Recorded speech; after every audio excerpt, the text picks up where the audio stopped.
This wasn't a recession, it was a reset. In 2008, something in America quietly broke. Not the stock market, not the banks, the future. This wasn't just a recession, it was a reset, and not everyone survived it the same way. Some people walked away richer, some walked away stronger, and one generation walked away scarred. If you graduated into the 2008 economy, you were never supposed to win. You didn't step into a job market, you stepped into a graveyard. Office buildings were empty, hiring was frozen, and entry level became code for unpaid.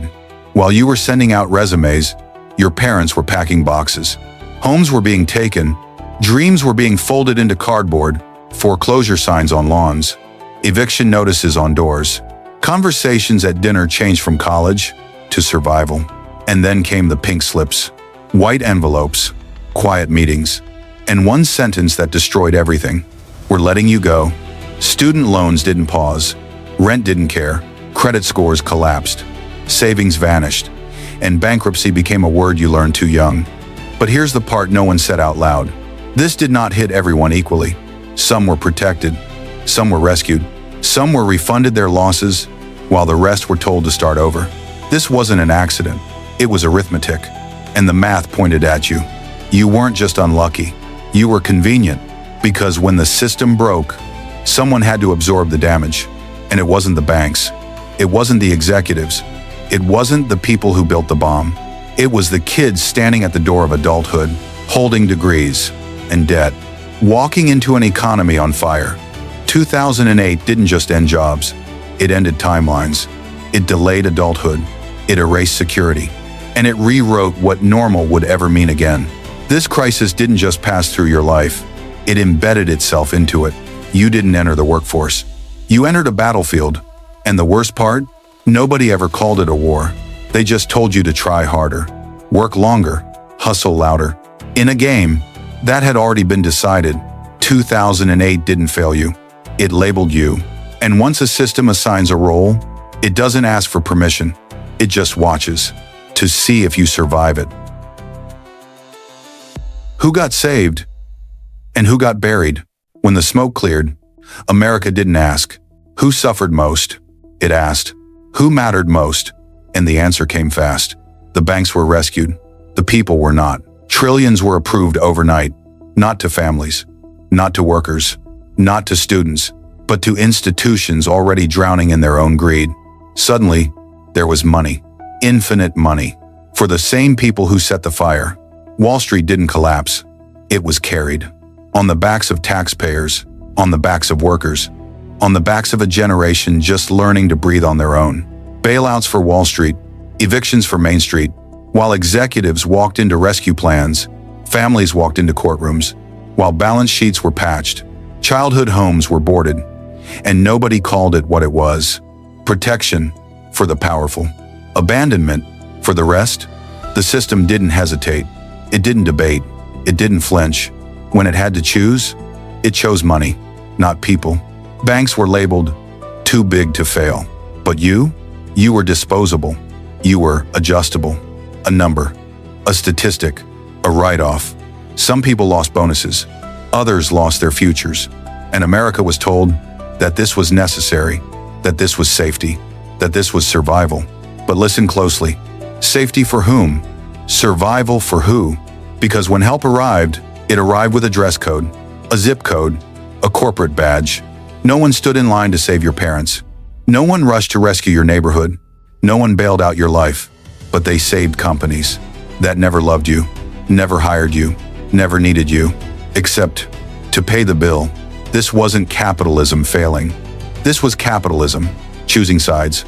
It didn't forget you. It replaced you. It took your future and repackaged it as market stabilization. It called it recovery. But you didn't recover. You watched the same people who broke the system get rewarded for surviving it. You watched fairness turn into fiction. You watched power protect itself. And that's when something inside a generation snapped. Not anger, understanding, the quiet realization that the rules weren't written for everyone, that some people play the game and some people pay for it. And you were never meant to be a winner. You were meant to be the balance, the cost, The silence after the bailout. The rules silently changed. After 2008, nothing was announced. No warning. No headline that said, "The rules are changing," but they did. Quietly. Permanently. The economy came back, but it came back different. What disappeared first were the jobs. Not all jobs. The entry jobs. Positions that once trained you, now demanded experience, but wouldn't give you any.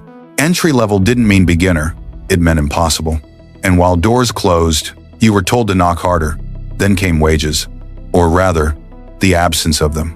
Salaries froze, raises stalled, promotions vanished, productivity exploded, paychecks didn't.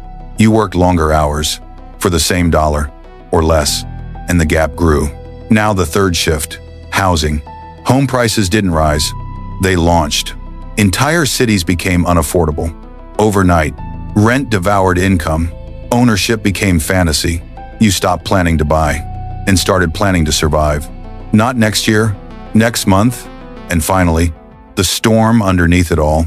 Student debt, what was once a tool, became a trap.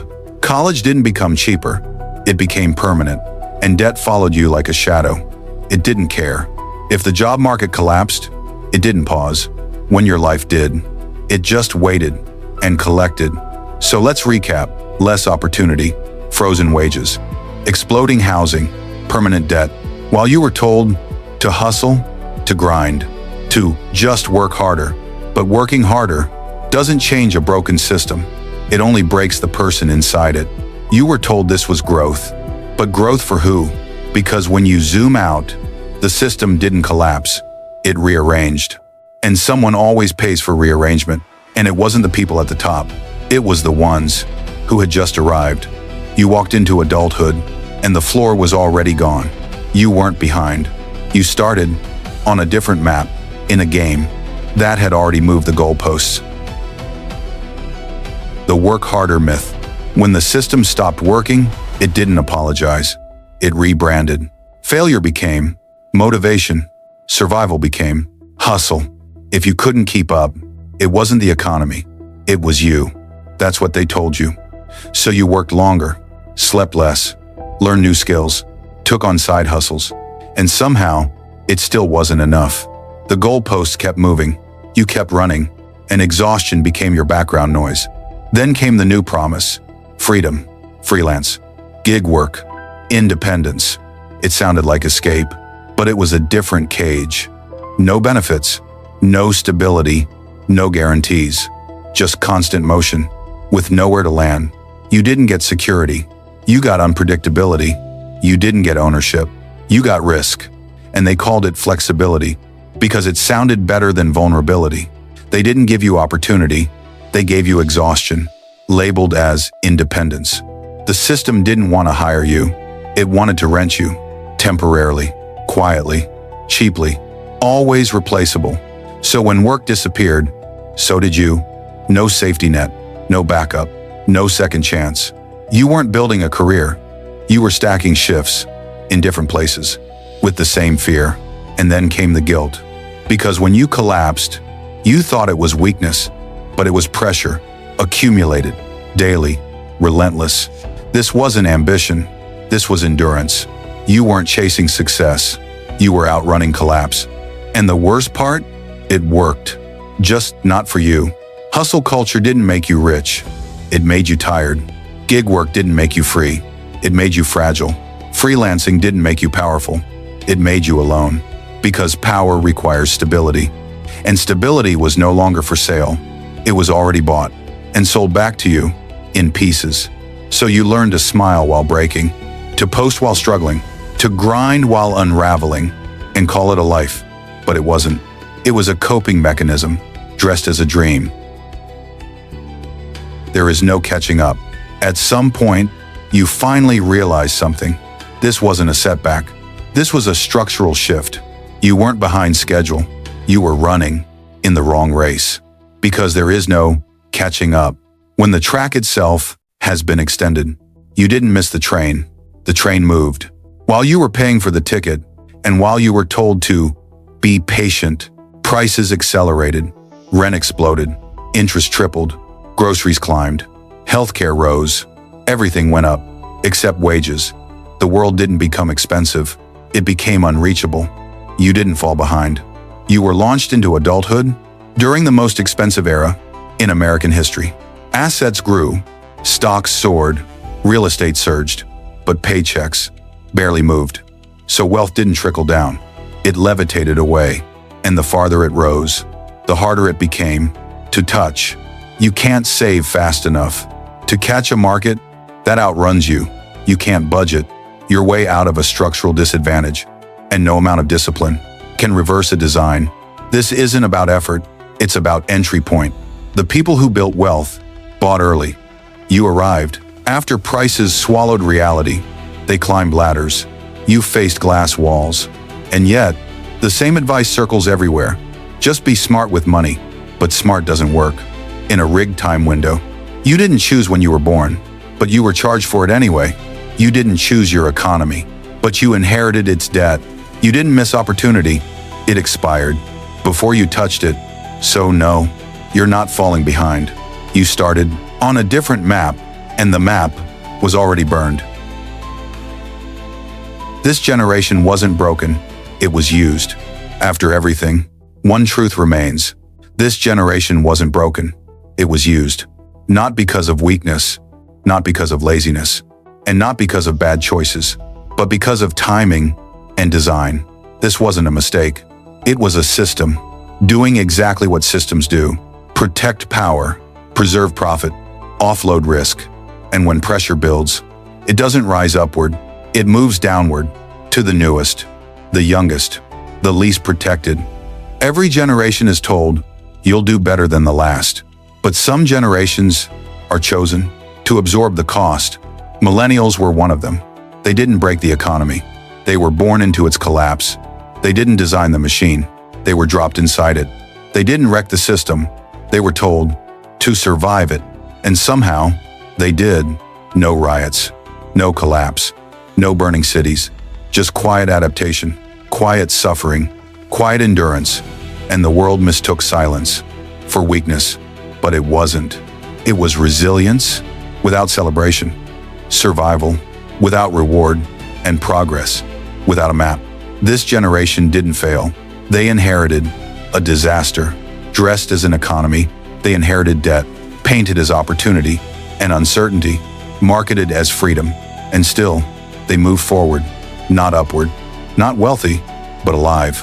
And maybe that's the truth nobody likes, that this system doesn't need people to win. It just needs them to continue, to work, to consume, to carry weight quietly. But systems change only when people see them clearly, not through anger, not through blame, but through understanding.